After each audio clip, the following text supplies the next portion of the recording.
nanti pada tahun ajaran 2021 kita sudah menggunakan AN, istilahnya AN, yaitu asesmen nasional. Asesmen nasional ini yang dinilai itu ada 3, yaitu AKM, kemudian survei karakter, dan survei lingkungan belajar. Kemarin Pak Menteri itu juga menegaskan bahwa ketika kita melaksanakan AN, anak-anak tidak perlu lagi repot-repot untuk mengikuti bimbingan belajar. Juga guru tidak perlu terlalu ngoyo memberi les, karena yang dinilai adalah berdasarkan hasil dari keterampilan siswa. Apa itu sebenarnya asesmen? Ini pengertian dari asesmen nasional adalah program penilaian terhadap mutu setiap sekolah, madrasah, dan program kesetaraan pada jenjang dasar menengah mutu satuan pendidikan yang dinilai berdasarkan hasil belajar siswa secara keseluruhan. Ujian sekolah yang dulu dilaksanakan itu yang dititik beratkan adalah pada tiap individu. Jadi individu yang dinilai, individu yang melaksanakan kegiatan untuk nanti masuk pada jenjang sekolah yang lebih tinggi. Tetapi untuk AN, asesmen nasional, itu yang dinilai adalah mutu satuan pendidikan. Siapa saja yang akan melaksanakan asesmen nasional? Semua sekolah melaksanakan, tetapi ada 3 unsur yang akan dinilai, dan itu nanti hasil penilaian itu akan dijadikan sebagai laporan hasil asesmen yang dilaporkan oleh tiap-tiap satuan pendidikan. Informasi-informasi tersebut diperoleh dari 3 instrumen utama. Jadi asesmen nasional itu terdiri dari 3, apa saja? Yaitu AKM. AKM yang mengukur kompetensi mendasar literasi membaca dan literasi numerik atau literasi bilangan. Nah, AKM sendiri itu nanti diikuti oleh beberapa siswa. Jadi bukan semua siswa seperti pada kita melaksanakan ujian nasional, tapi hanya sampel. Entah yang diambil berapa siswa, maksimal siswa yang mengikuti AKM sejumlah 30 orang. Jadi kalau siswa sini jumlahnya 26, insya Allah semuanya mengikuti. Maksimal. Kenapa?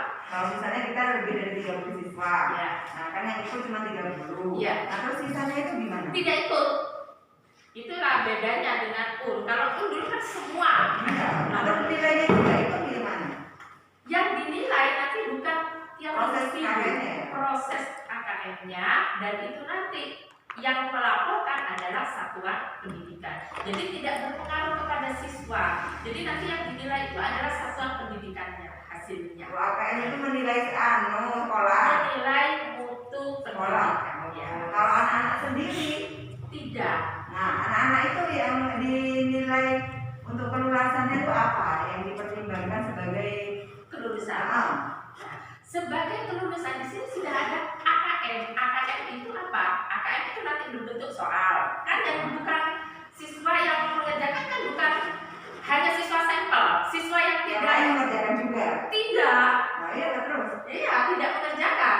Nah, kalau siswa sampelnya ini bagus, misalnya yang dipilih yang kita pilih. Tapi yang lain itu bagus. Bagus. Oh, iya. Nah, ya itu kan yang objektif itu. Nah, itu sekarang itu sistemnya seperti itu, gitu. Kalau menurut aturan itu AKM itu memilih sampel siswa secara acak. Kalau jumlahnya lebih dari 30 yang memilih sistem nanti ada, bukan gurunya. Kalau gurunya mungkin pilihannya yang pinter. Kalau sistem secara acak, entah itu seperti ujian lah istilahnya ya. Itu ya bukan 30 itu karena kita hanya satu rombel. Ya. Nah, bagaimana dengan sekolah yang rombelnya berarti yang maksimal 30. Satu sekolah. Bukan per kelasnya dia 30 itu kan. Kalau kita kan jumlahnya hanya 26, otomatis Capek kurang ya. kan? Ya semuanya gitu. Nah, apa saja yang dinilai? Yang dinilai itu adalah AKM, survei karakter, dan survei lingkungan belajar. Survei karakter ini terkait dengan sikap, tingkah laku, dan penerapan nilai-nilai Pancasila. Jadi misalnya anak-anak ya di sini saya rasa tidak perlu belajar ya, maksudnya tidak ada perlu secara mendetail, itu hanya penerapannya aja. Terus yang ini survei lingkungan belajar. Nah ini yang mengukur kualitas berbagai aspek input dan proses belajar mengajar. Berarti nanti penekanannya pada ini. Sarpras, gurunya juga, prosesnya juga, ketersediaan alam juga. Jadi nanti kan setelah ini dilaksanakan semua, setelah melakukan laporan hasil asesmen nasional. Jadi nanti dipetakan sekolah yang sudah nilainya bagus-bagus, prosesnya bagus, berarti itu nanti sama, insya Allah sama dengan itu akreditasi itu ya, nanti seperti itu. Jadi ini lebih menilai lembaganya. Kalau yang dulu hanya individunya. Nah, cuman yang menjadi persoalan kita ya, mengapa? Karena di soal AKM sendiri itu ada beberapa tipe soal. Pilihan ganda ini kalau dulu kan hanya milih satu saja, ya kan? Ya, satu saja ya. Tapi kalau yang sekarang ada pilihan ganda kompleks. Boleh lebih dari satu. Boleh dari satu. Kemudian mengisi, mengurai, menjodohkan. Nah, dulu kan ada menjodohkan ya, enak kalau menjodohkan ya. Malah dulu Saya suka yang menjodohkan. Kemudian juga membuat pernyataan benar salah. Itu insya Allah dulu kita ya masih SD ya. Nah kalau sekarang kayaknya jarang. Jadi Anda sudah tahu. Ya, betul sekali. Dan anak-anak itu wajib mengikuti 3 AKM, survei karakter, dan survei lingkungan belajar. Sedangkan guru juga terlibat di dalam asesmen nasional. Guru terlibat pada survei lingkungan belajar. Jadi yang dinilai sekarang bukan hanya siswanya, tapi gurunya juga. Ya kalau dulu hanya siswa, sekarang dengan gurunya. Lanjut. Next. Nih tujuan dan manfaat. Baca Bu. Tujuan dan manfaat sistem evaluasi dan ujian nasional ke asesmen nasional merupakan upaya untuk memperbaiki kualitas pendidikan secara menyeluruh.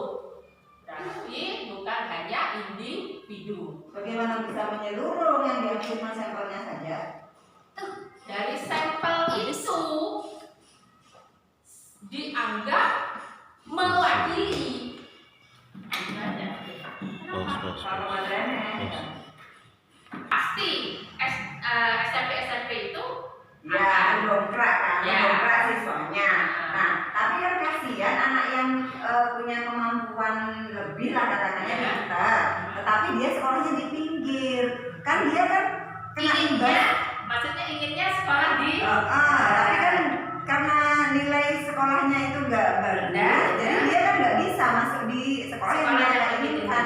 Nah, tetapi kan begini, untuk penerimaan siswa baru itu kan satu, Pak Menteri sudah menyarankan, atau bukan menyarankan, menetapkan bahwa menggunakan zona kan, zonasi. Nah itu berarti kan bagaimanapun juga anak yang pintar mau masuk di SMP 2, kalau dari sini kan rasanya Bisa, kan ada prestasi Bu. ya itu sih biasa ya, itu ya. Tapi anak-anak bisa kan pakai jalur prestasi atau jalur hafiz ya. Ya. Itu kalau memang Apa tuh yang pertama afirmasi? afirmasi kepindahan orang tua. Nah, jadi kan itu sudah. Seandainya murid SD Jumerto 1 ada yang menonjol, dia ingin masuk ke SMP 2 karena zonasi dia jelas tidak bisa. Tapi kalau dia memiliki kemampuan sebagai hafiz terima. Ya, nah, yang prestasi itu terus apa yang dilihat? Prestasi Prestasi anak itu punya prestasi apa? Membaca Enggak, Al-Quran. bukan yang kayak gitu, bukan anak saya ini yang masuk ke SMA 1 ya kan pakai nilai ya prestasi. Nah kan itu nilainya itu yang digunakan adalah nilai rata-rata kakaknya karena memang nggak melaksanakan sama rata-rata nilai dia semester 1 sampai semester 4 kalau nggak salah gitu.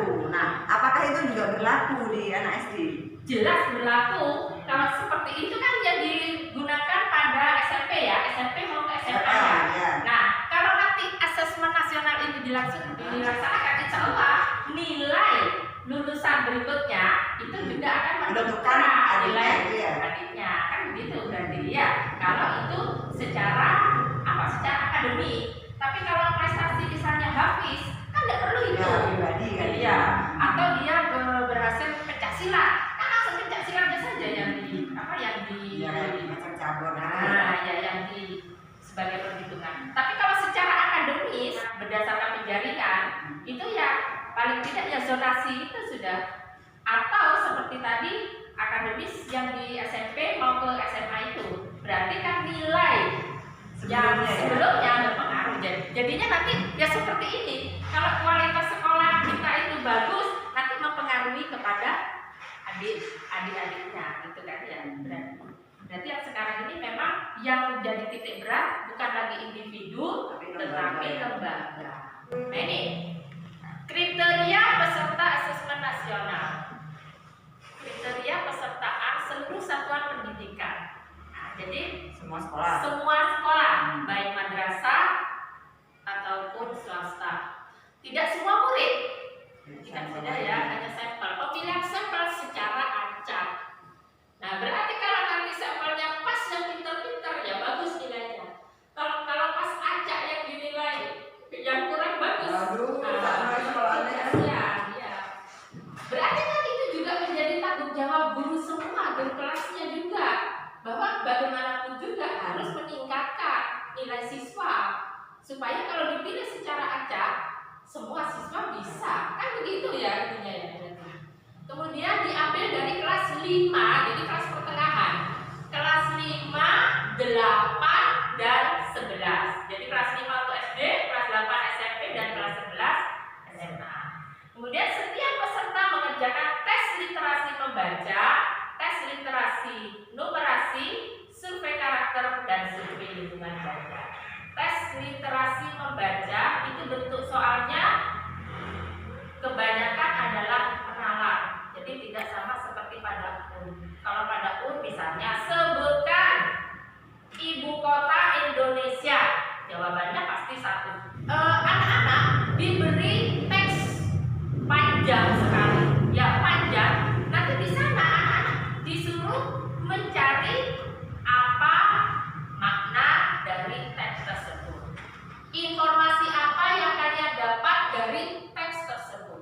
Jadi soalnya tidak sederhana. Kalau menurut saya soalnya lebih rumit sekali. Itu yang poin keempat ya, diambil dari kelas 5. Ya. Kalau yang SD ya, SMP kelas 8. Nah, kelas 5 itu materinya kan? Untuk anak yang materinya. Kelas 5 dan 6 ya, materinya 6 ya. Kelas 4 juga. 4, 5, 6 kan pertengahannya. Jadi kalau kelas 1, 2, 3 kelas bawah, tidak ya. Terus kelas 4, 5, 6 yang diambil tengah-tengahnya kelas 5. Berarti materi yang digunakan ya tetap kelas 4, 5, 6. Gitu. Tapi ya secara logika, kalau materinya kelas 4, 5, 6, mereka kan belum kelas 6. Iya kan? Kan yang diuji kelas 5-nya. Waktu kelas 5. Waktu kelas 5. Terus pada di kelas 6 gimana? Ya kan? Tapi titik beratnya pada pesertaan itu kelas 5 ya. kelas 5, bukan Sudah kelas. dia jadi Pada saat dia duduk di kelas 5, otomatis materi pelajaran di kelas 5 mereka kan belum dapat. Oh, kenapa diujikan? Ya nanti berarti kenapa kok diujikan? Mungkin tema bacaan misalnya pubertas, kan pubertas ada di kelas 6. Nah, sedangkan yang diujikan kan anak kelas 5, anak kelas 5 belum mengenal pubertas. Itu pubertas itu dibuat literasi. Oh, disuruh baca dulu. Teks ya, kemudian anak-anak nanti bisa menjawab dari teks itu. Nah, kalau katanya Pak Menteri, anak-anak nggak perlu bimbingan belajar karena itu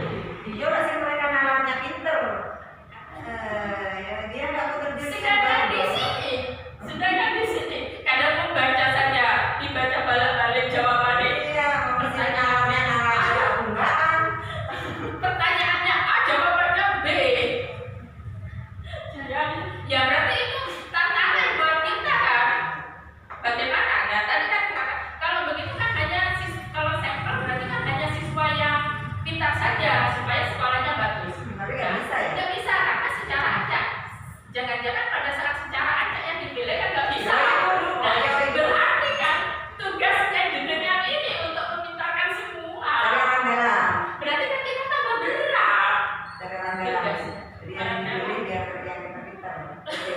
Oh, bisa jadi itu bisa dinego ya. Boleh juga. Ya, lanjut. Nih, Bimtek Guru Belajar seri asesmen kompetensi minimum AKM yang diselenggarakan oleh Direktorat Jenderal Guru dan Tenaga Kependidikan secara daring pada laman ini. Jadi Bapak Ibu nanti kalau penasaran seperti apa, silakan membuka link itu. Lanjut.